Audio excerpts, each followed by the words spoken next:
Well, a very good morning, in some places already probably a good afternoon, to the second session of the day of the European Quality Assurance Forum, which will cover student engagement contributing to the development of quality culture. I'm Ronny Heinzer. I work for the German accreditation agency EQAF, and I'm here in my capacity as the member of the EQAF program committee. Those of you who joined us earlier today already probably recognize that we had some technical issues. Luckily, that was all towards the end of it, when all the presenters had already finished their presentation. And my assumption is, since the session was on micro-credentials, it was your contributions that we in the chat had really lots of micro input from you with many questions in the chat box, and probably that brought the system down. I'm not so sure if I would wish that to happen again, but whatever happens, I hope for a lively discussion in this meeting. And it's my pleasure now to hand over to my colleague of the program committee, the chair of this session of the day, Geneviève Lefort.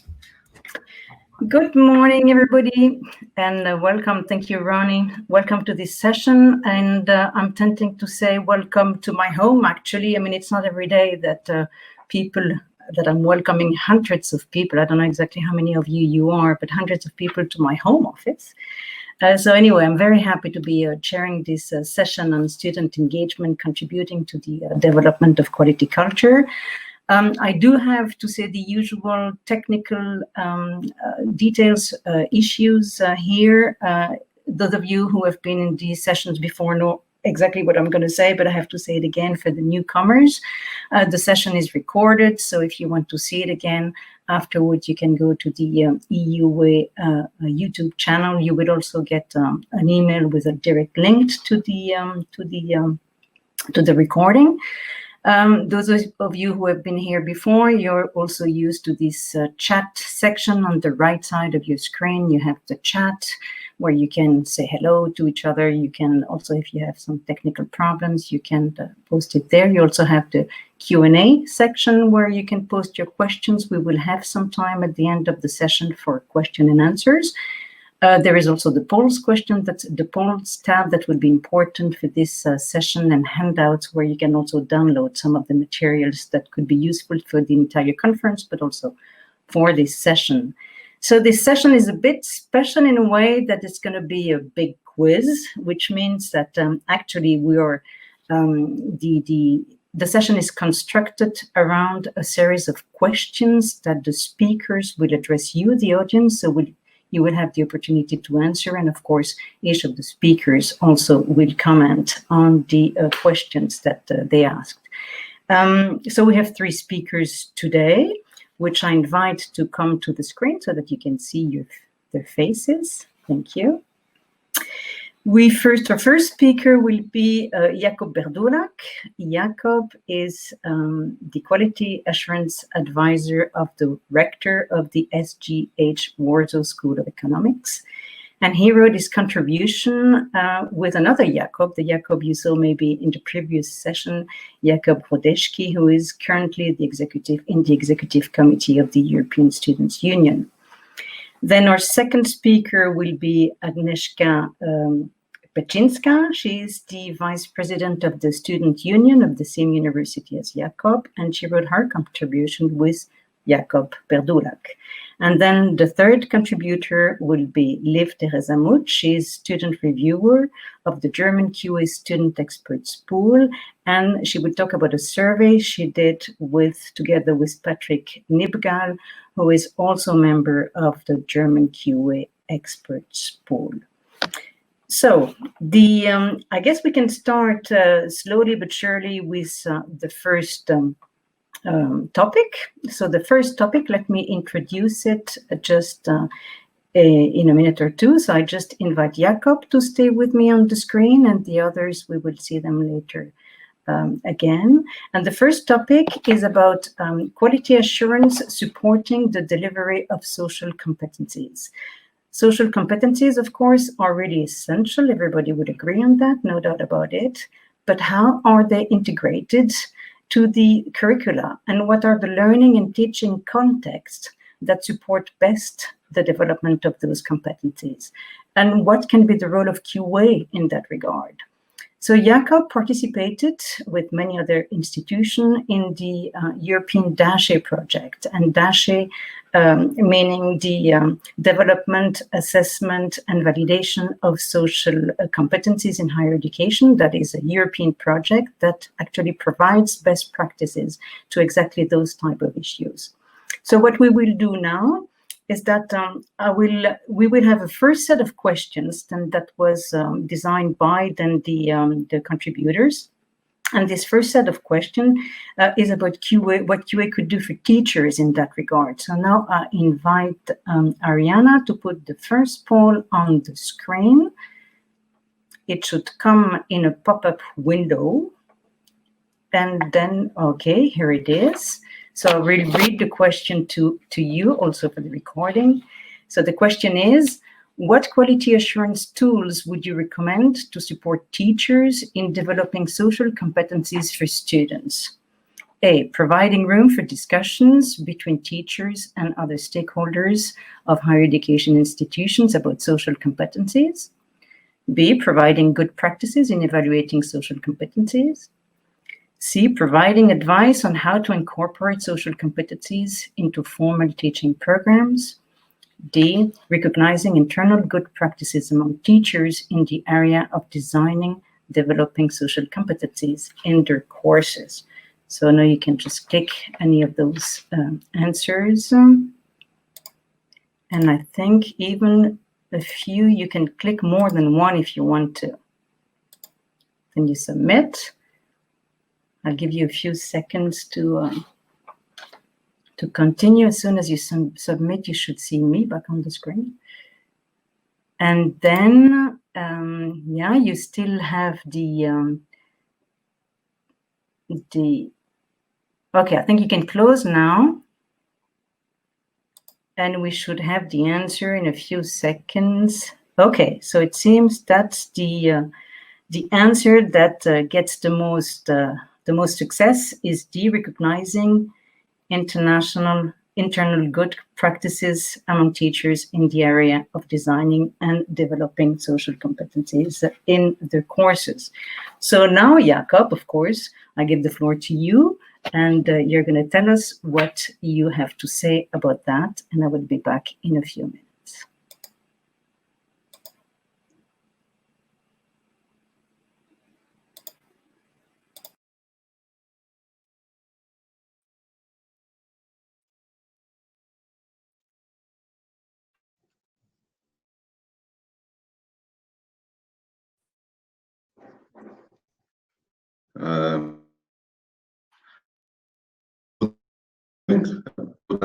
Thank you to the organizers for inviting me and share of the budget to social economics, but also of our international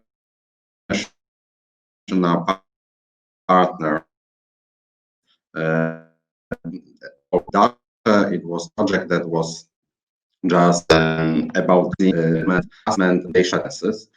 We have many partners, actually 6 from Germany, Latvia, Czech Republic, the Netherlands. And we spent almost 2 years in identifying this, delivering and designing and very competences at higher education institution in this. Jakob, if I may interrupt, Jakob, do you hear me? And university education.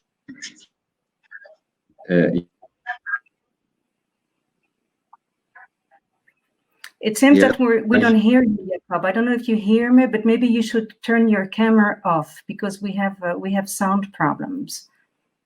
Okay.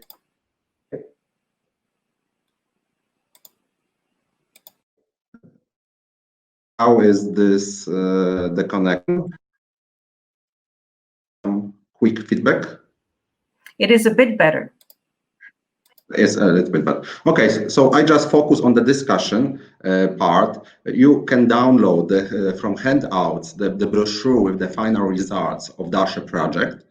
And now I would like to share our reflection about the role of the quality assurance systems in this specific field. It means designing, development, and also validating social competences, which are extremely difficult to catch. And this is one of our observations that we had to deal with.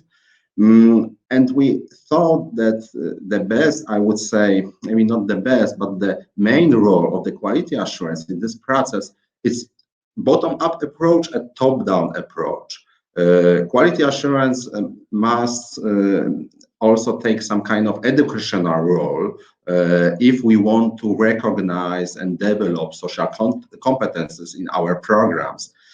So quality assurance has to educate, has to provide some kind of advising to teachers, to students, recognize good practices, share these practices among our internal stakeholders at higher education institutions, but also with the external. So just run discussion about this issue. At the same time, it has also top-down approach. So designing procedures for including social competences in the courses, some formalize a little bit this area, and providing some kind of guidebook instructions how to verify learning outcomes for social competences. Our general result is a very, very challenging issue, but it has to be continued, it has to be run, it has to be develop this discussion about social competences formal programs, especially nowadays when we face this difficult times of COVID and etc. So that's maybe my short presentation about the first poll, short comments. Thank you, Jakob. So we can move to the second set of questions, which we will look at what we can do for students in that regard. So then, Ariana, I invite you to, okay, thank you very much. So the second question is, what actions would you recommend for students to develop their social competencies during their studies? A, providing students more responsibility and greater possibility for individual student paths. B, running continuous dialogue with students about their needs in social competencies. C, broader usage of self-assessment methods in evaluating competencies. D, promoting the student-centered learning approach. Or E, recognizing the competencies developed in non-formal learning and activities. Again, you can click on different ones if you want to. I give you a few seconds to answer this set of questions, and we can close it and see the answers. Are the answers on, Ariana, already?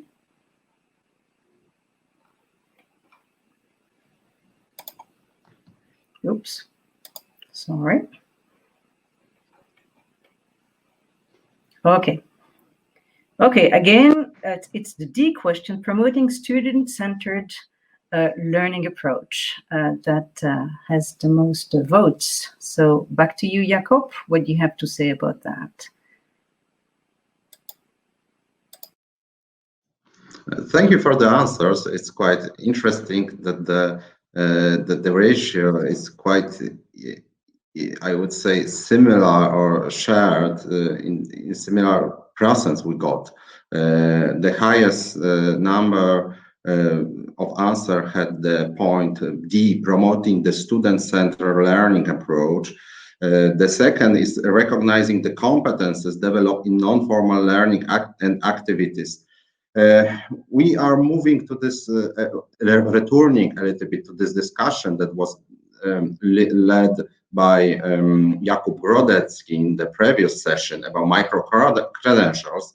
because I think we are not very far from that. Micro-credentials and different competences that we are collecting in non-formal, I would say, learning activities, they are also social competences. So we need maybe similar tools and similar methods to recognize them and to include them into our formal, I would say, programs.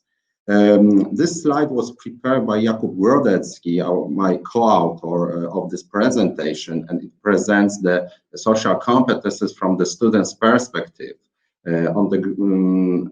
What we would like to maybe highlight here is this bottom-up approach that also students have to be aware of the social competences. That is important element of the study programs, and this discussion has to be also run with them. And this is a special role of the students' union, students' associations, and also, of course, the higher education institutions, also maybe quality assurance that will invite students for this type of debates. I would also maybe at the end of my short presentation only share with you that we are very close to the topic or to the subject of the quality culture, because this debates, dialogue, room for discussions is very glue, in my opinion, with the quality culture.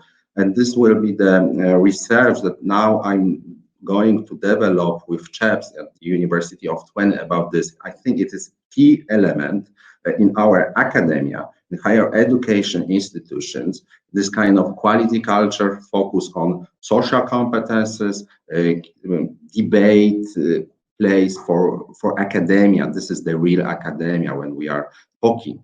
So at the end, I would like to wish you good luck in development, assessment, and validation of yours also social competences at your higher education institutions. They are especially necessary for today. Thank you. Thank you, Jakob. And indeed, as soon as you turn the camera back on, we have difficulties hearing you. So just keep that in mind during the question and answers part at the end. Maybe it's better if you join us just with the mic and not the camera. So thank you for this short but very interesting presentation. And I now invite, here she is, Agnieszka, to join us for this second topic.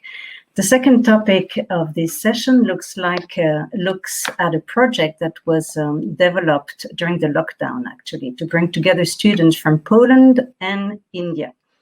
Obviously, the pandemic, of course, put a sudden stop to student mobility, but this exceptional situation also gave place to incredible new opportunities and creativity. So it's about an online cooperation program that allows students from 2 universities across the globe, so Poland and India, to work together in teams on research project. And this cooperation program was set up in a record time. So before going maybe later into the program itself, and actually obviously like all the other papers, you can see all the details on the video that is posted on the YouTube channel.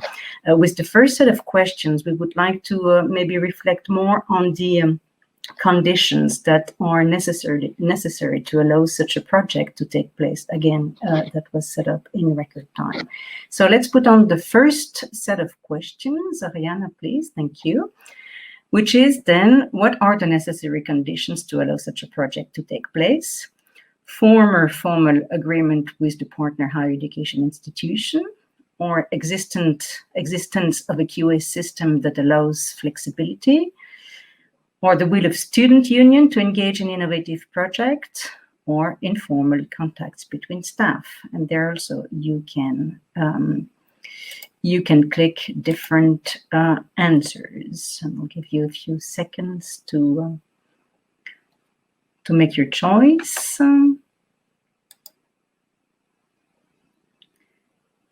And I think, Ariana, you can close it, and we will see the result in the closed tab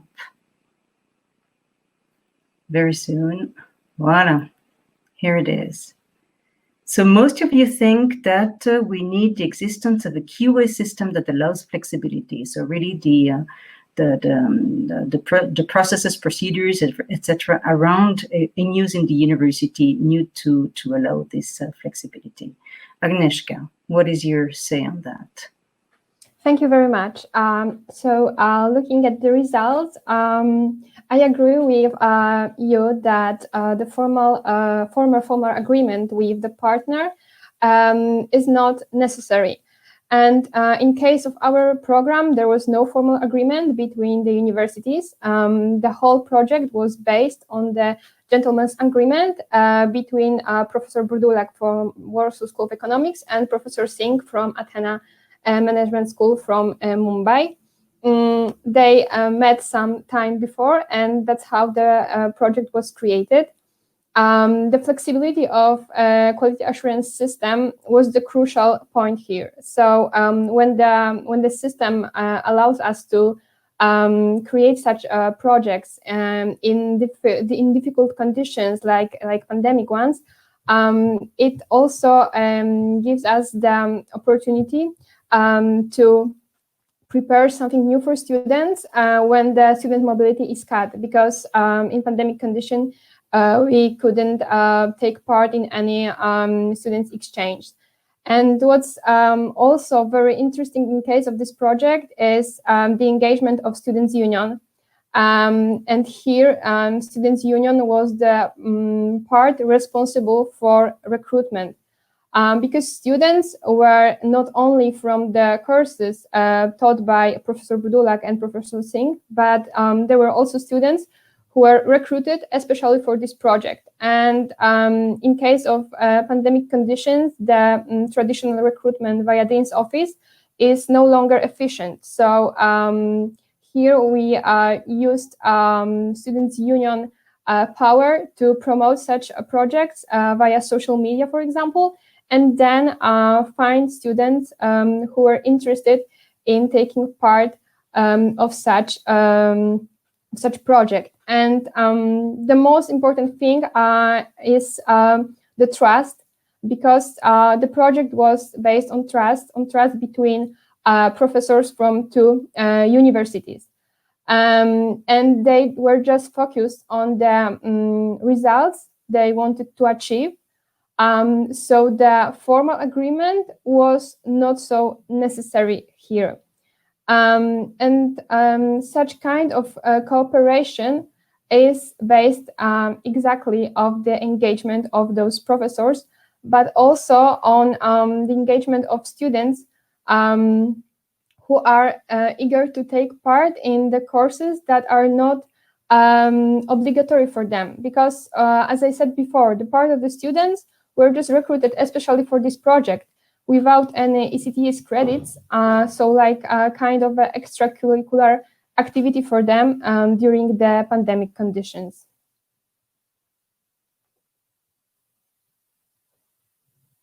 Thank you very much. Thank you, Agnieszka.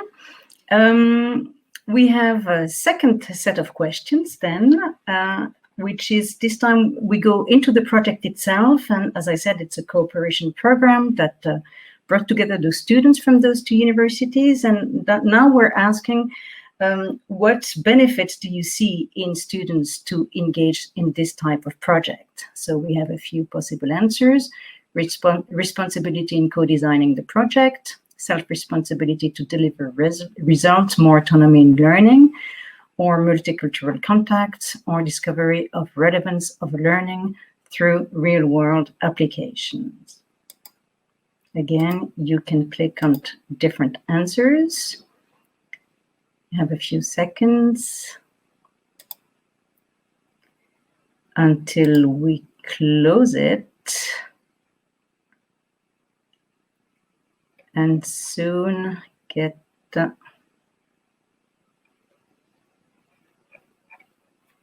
answers. Is it on the close tab already? Okay, here it is. It's pretty equal, but still the favorite answer is the last one, discovery of relevance of learning through real-world applications. So what do you have to say about that, Agnieszka? So in case of these questions, there are no wrong answers. All of them are equally correct. And as you answered the last question, discovery of relevance of learning through real-world application is one of the biggest advantage of this project. And also the students, they highlighted this feature of the project in their feedback survey, that working on the research project was the most enriching part of this program. And their autonomy to select the topic of research project ensured that this project and this report were based on real examples.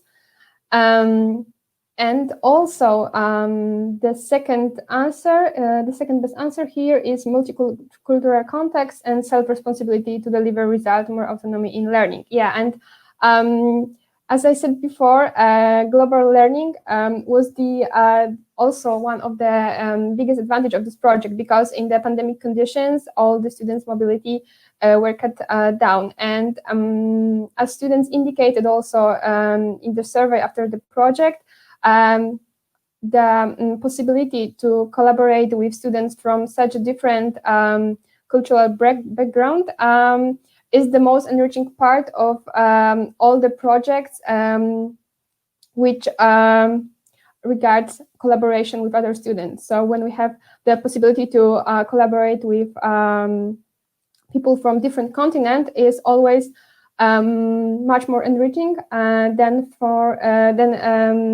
collaboration with our peers from the same university.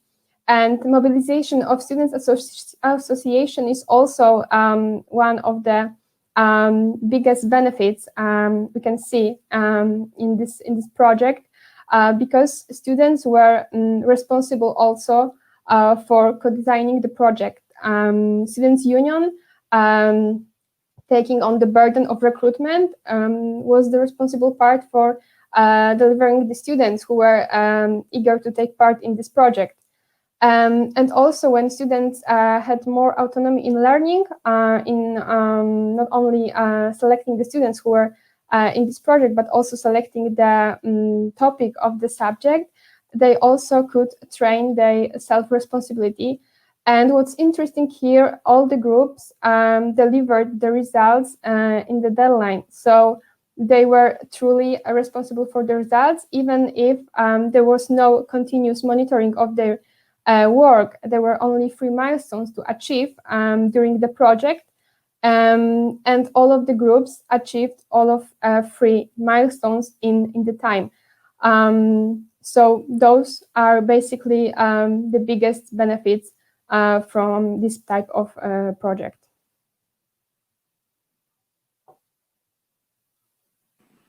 Thank you very much, Agnieszka. Again, there will be some question and answers at the end of this session. If some of you, and I'm sure many of you, would like to know more about this program, and of course also you can see the information on the video that was made on that topic. So now I invite Liv to join me on the screen. Hello, Liv. And with this third topic, we leave Poland and we go to Germany, and we look at the student experts in external evaluation and how or if they represent the diversity of the student population. We all know that the profile of a student representative, and here in this case, student experts, is extremely can be an issue. I mean, if they do not represent the diversity of the student population, it could be a problem. And we also know that there is a direct link, of course, between flexible higher education, and the diversity of students. So you did a survey with Patrick, and of course, again, you can see all the results on the different dimension of diversity, because there are many of them, of course, in the video on the YouTube channel. And here we have a first poll about just one specific dimension of diversity that you addressed, but of course there are many others. And And we wonder what your guess is. In your opinion, how many student experts have parents with a university degree?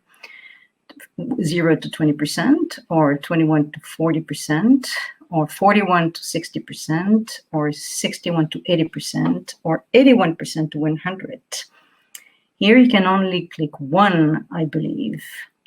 And I'm supposed to give you actually a little bit more time. Sorry if I was too quick earlier, but the idea is not to think too much about it. Also, it's just to get a first idea. So I don't know if you're ready. I'll give you a few seconds, and soon we will have the answer. I guess you can close the poll, Ariana.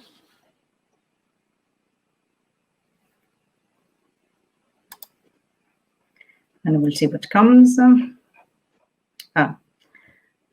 Okay, that's interesting. Between 61 and 80%. Does that correspond, Liv, to what you found in your survey? Yeah, thank you very much, Julie, for the kind introduction to all the participants for answering this question. I would like to start with the mismatches that we have found in certain diversity dimensions in our study. And if I can draw your attention to the right side of this first slide, I would like to show you what we found in regards to the educational background of the parents. So we found that more student expert or surveyed participants in that case had parents with an A-level school diploma, but also with a university degree. And if I'm now coming back to the poll and your answers, I can see quite a good match of those 34% that decided for 61 to 80%, which is also reflected in what we found. But surprisingly, also a lot of you were voting for the other category. So I think that's quite an interesting finding here. Another dimension where we found quite a mismatch was the type of higher education institution. And here the difference was even more striking than in the previous example. So we found that 95% of the surveyed participants are studying at a public university compared to universities of applied sciences and private universities. When we look at gender, 40% of our surveyed participants responded that they identify as female. And this is compared to approximately 50% on German and European level. And next, I would like to share some other interesting findings of our study with you that might or might not surprise you. The first finding is that our respondents have twice as much as often international study experience compared to the German benchmark. But also they have additionally an increased amount of international experience abroad during their studies. Regarding study financing, we found this very surprising fact, and that is that the respondents, so our student reviewers in the German pool, received 6 times more often scholarships compared to their peers in the benchmark. We also asked the surveyed participants to reflect about additional voluntary work that they do. And we found that approximately 80% of all the respondents were involved in other quality assurance related activities. And when taking a closer look at these 80%, we found that 90% of those are involved in internal quality assurance boards or commissions. Another interesting finding to our mind is the last one. So when we asked the student representatives about their own individual study paths and if they took advantage of the recognition of prior learning, we found out that more than 60% are not aware of the opportunities for recognition of informal and non-formal learning. Thank you, Liv. So I suggest now we go to the second question that you asked to the audience, and here it is. What do you think is the most prevalent obstacle for student experts to participate in QA reviews? Less flexibility, obligation to attend own study program, or lack of time? I do not feel taken seriously in reviews. I do not have a say. That's a quote.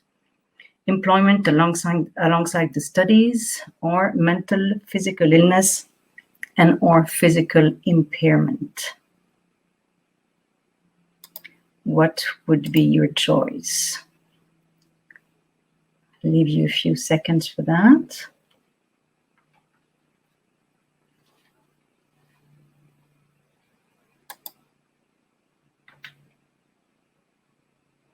And I think we can slowly but surely close the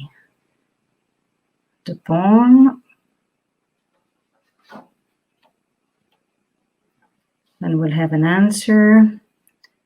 Okay, that's interesting. Well, okay, I'm surprised. I would have guessed that was really the lack of time that would come first. But no, what comes first is I do not feel taken seriously in reviews, or I do not have a say. That's interesting. Liv, your comment. Thank you very much. Yeah, based on your answers, I would like to reflect about the survey outcomes that we have from our respondents. And indeed, with the category of lack of time, missing time that 30% of you voted for, we found the most prevalent reasons. And also, the 23% of you voted for less flexibility and other obligation in their own study programs. We also could find these two obstacles with 32 and 24% in our survey results. The most prevalent hindrance that you identified in the poll, I don't feel taken seriously in reviews, I don't have a say, we only found in 11% of the cases where barriers were identified. So this is quite interesting to see your view on that from this broad audience that is here now, and what we found in the German.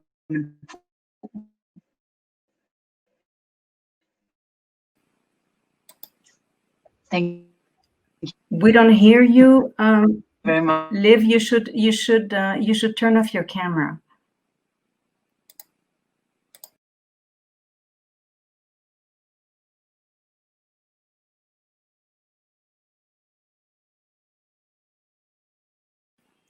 Liv, are you with us?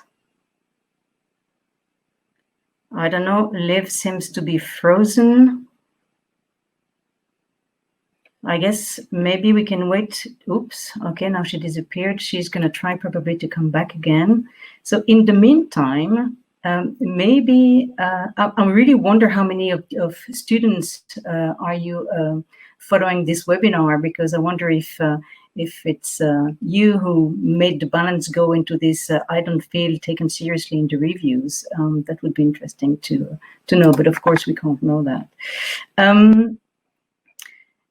What we could do is since we're going to have some question and answers after that, let's just wait a few seconds to see if Liv comes back, because I don't think she's done with her presentation.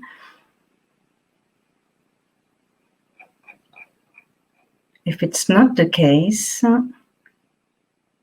maybe I can invite all the speakers back on the screen, and we can start with the question and answers, and then we'll give the floor back to Liv, if necessary, to finish up just a few points she wanted to make. So Liv obviously has difficulties to come back, but Jakob, are you back?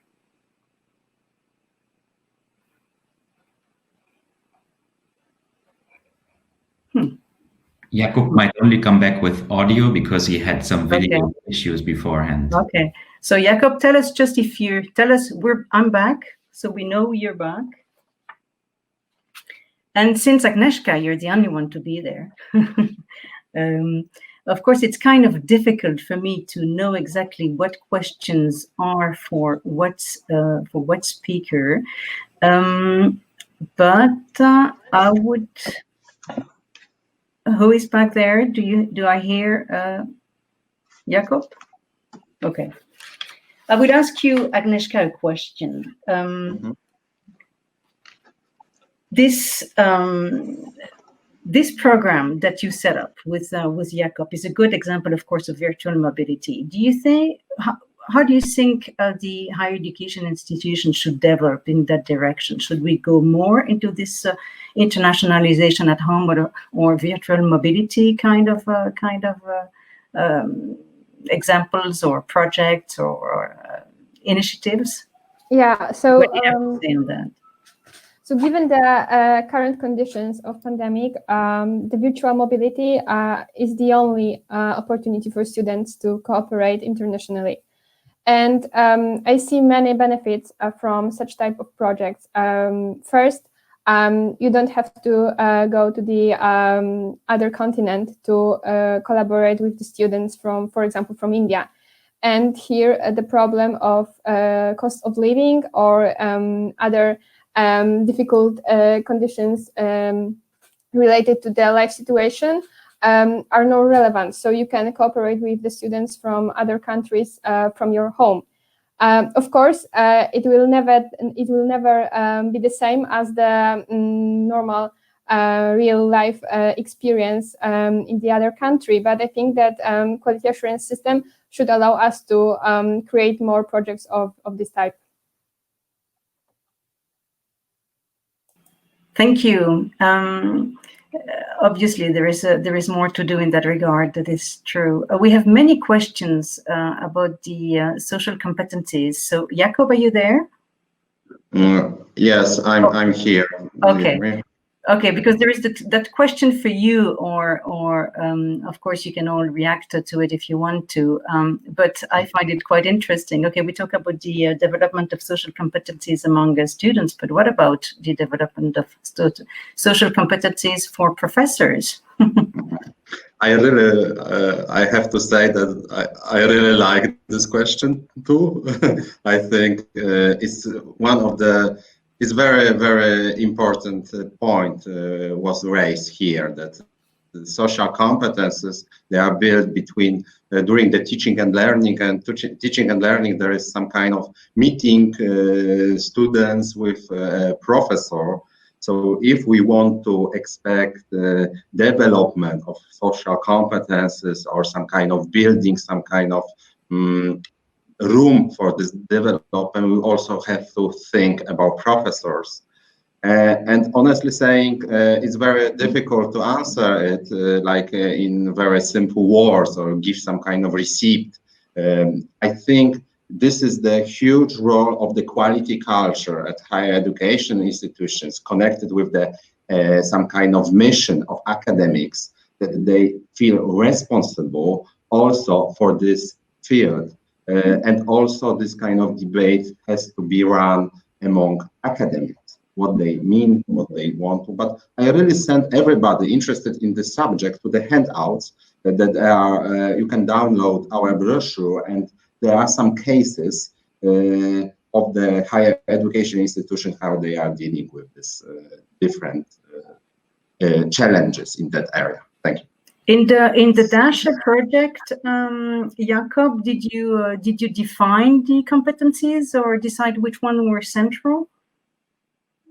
Again, it is a very good question, or some kind of issue that were raised. This project was planned for 4 years, 3 years, and after 1.5 years of debating and discussions about the definitions of social competences, we were still in some kind of starting point among even 6 partners. So our reflection was that maybe there is no need to define this term.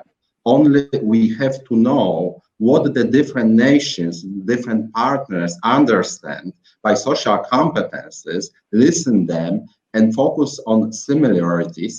And again, I'm sending you to the brochure because this kind of short discussion, or the outcomes of the discussion, they are presented there and we learn from each other. This is also some kind of one of the results of our project, that maybe we shouldn't define everything. Only we should listen each other and get familiar with the diversity, diverse a little bit opinions, and focus on similarities, not on differences. So this was our some kind of Okay, maybe one more question for you, Jakob, before we go back to Liv, because there is also that question, and that makes a link with also maybe the previous discussion on micro-credential, maybe. But that question is how to make student social competencies more visible to employers in the recruitment process. Do you see a link? First, what do you think about what would be your answer? And do you see a link with the previous session on micro-credentials, maybe? Yeah, definitely there are similar challenges in micro-credentials and also in social competences. And this is one of the challenges that was raised in this some kind of questions, how to make it visible. Honestly saying, it is a very soft area. I'm not sure if we can pack this or hold this envelope or some kind of and put on this envelope that this graduate or this student has this type of social competence. It's something that is really built through some connection, some kind of discussion, the recruitment, some kind of process. But we think that students should have during the formal programs also some kind of, it should be delivered for them some kind of way of self as discovery, that they be prepared to communicate about their strengths and maybe also weaknesses. So it's really glue of our academy, the social competences, but it's not something that we can catch, pack, and show to others. This is also one of the conclusions of our research. So I would like to also maybe the audience ask how they could answer to these questions. And therefore also I'm very interested in this debate about micro-credentials because I see some similar challenges here.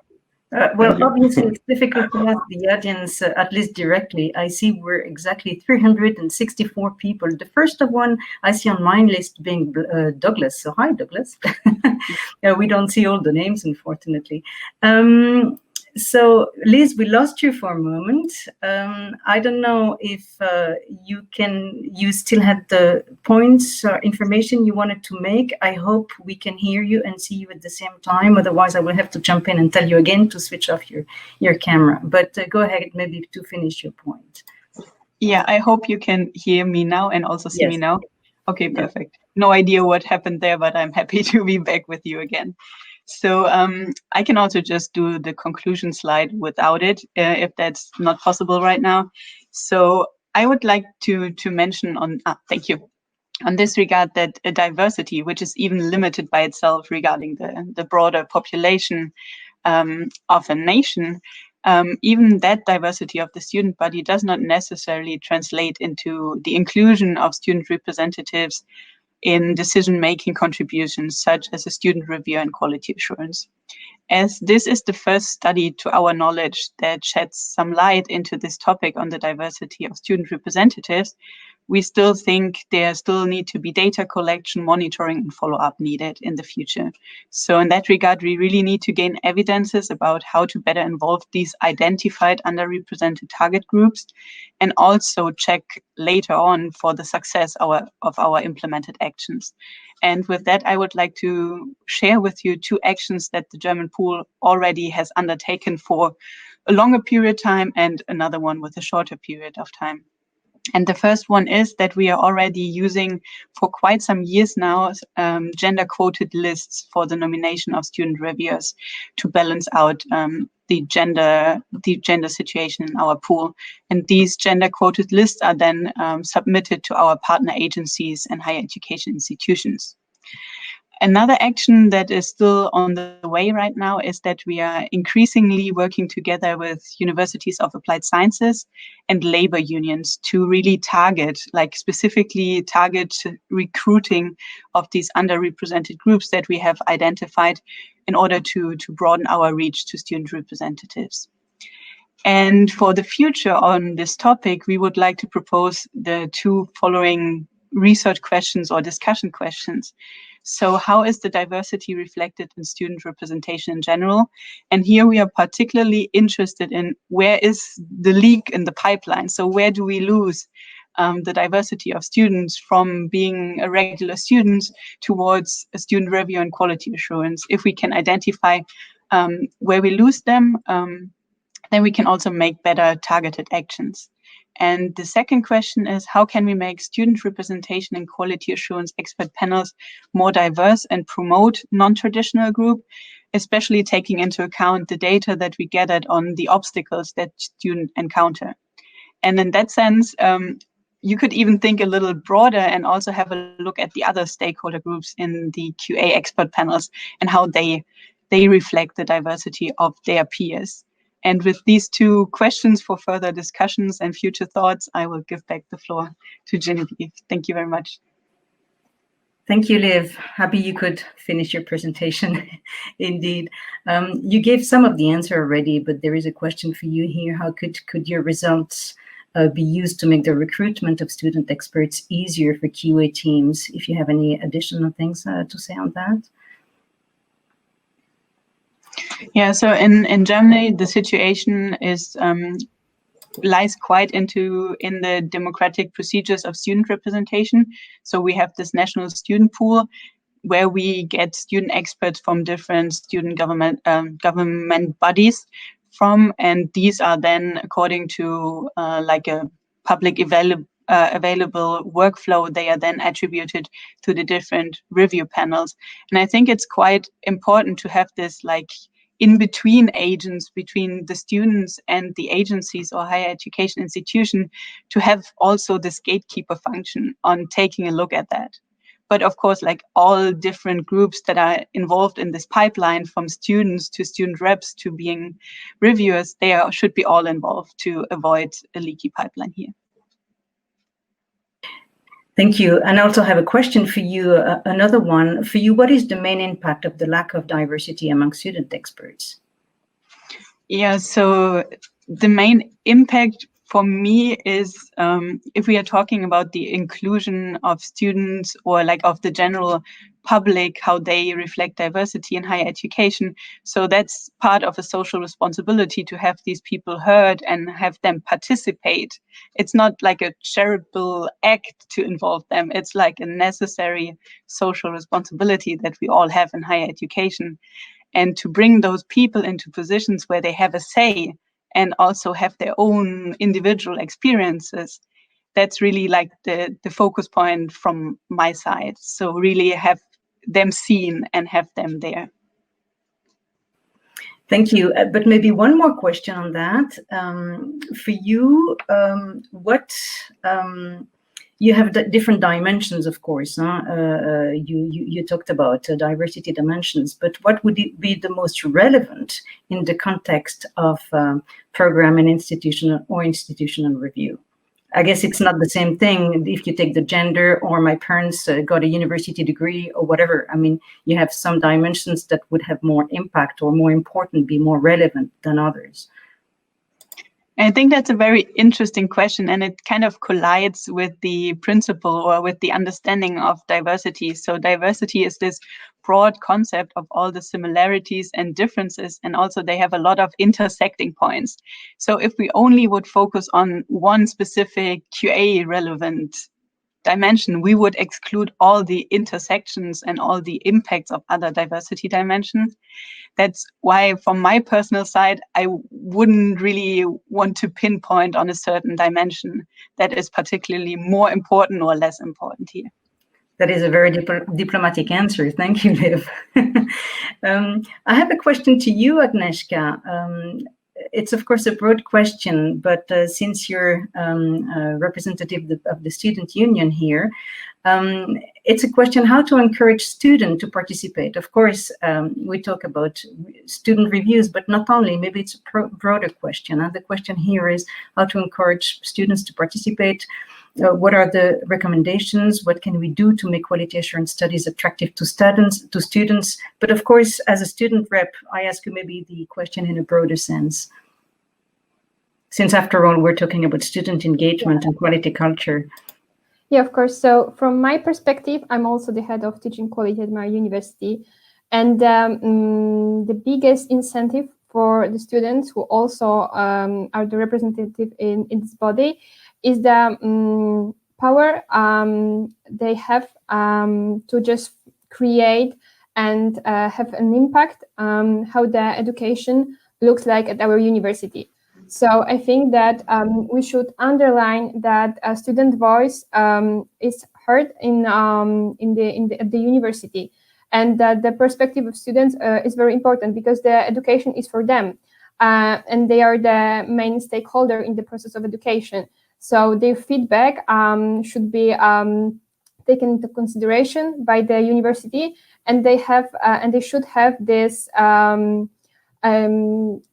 this impact, and also it should be underlined when we are looking for the student experts for such type of organization. So if we want to find out more students engaged in the process of reviewing, for example, the syllabuses or the courses, we should make sure that their voice will be here in this body.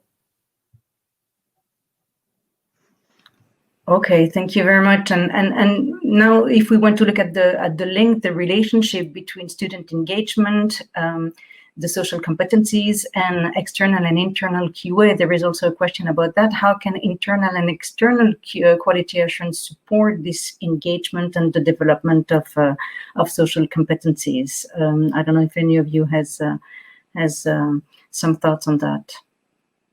Also, you, Jakob, if you want. I don't know if you're still there. Yeah. Yeah, I'm still here.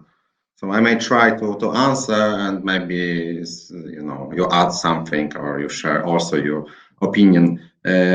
What I observe now, some kind of debate about the quality assurance that should be a little bit be navigating into more trust to higher education institutions, also to institutional assessment, just a little bit going, leaving the area of the control to the decision makers.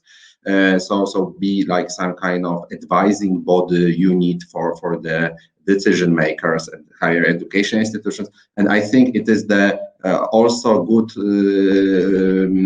direction to develop some kind of communication places where the higher education institutions can continue some kind of debate about also social competences, not just putting some very strict fixed procedures based on visible indicators, because it is the area that cannot be measured. And the problem is that we say that if something cannot be measured, automatically it cannot be managed. But this is not really true, because in the research we have qualitative research and quantitative research. So be more qualitative. Quality assurance, maybe it's a little bit interesting, to put qualitative to quality assurance. But this is my message, that be more focused on individual. And we lost you. More focus on what, Jakob? On qualitative methods, not quantitative methods. Okay, thank you. Liv, you want to say something? You have 1 minute before I give the floor back to Ronnie. Go ahead. Yeah, I think it's very interesting to have these different levels of student engagement in higher education. So really from low effort, low time request towards more intense student activities. But I would like to raise one point as my last remark, and that is we should also keep an eye on these underrepresented groups, how many other obligations they have or which other obstacles they encounter.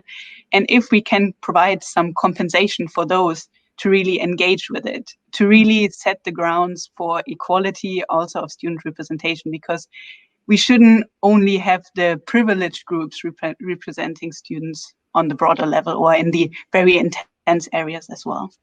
Thank you. Thank you, Liv. I think that's a very nice way to end this session. And with that, I give you back the floor, Ronnie. And thank you all for participating. Well, thank you, Geneviève, and thank you all to all of you presenters, Jakub, Agnieszka, Liv. Even if partially only in audio, I think we are all learning to be more and more flexible, also with how we use technology and what is possible, and how we react if we have a plan and then we still have to adjust. It sometimes feels a little bit like quality assurance in reality. actually. So this was the 5th session of EQAF, and we will have the final and the wrapping up session with a very interesting topic of quality assurance shaping change in just about an hour. And those of you who registered already have the link to join there. But one of the things that probably you all miss in the same way that I miss it is the networking opportunities that the forum usually brings. And while you all might feel like you want to have lunch now, you're invited to have lunch together, as there is the networking lunch, the networking opportunity that we have prepared. Elena should also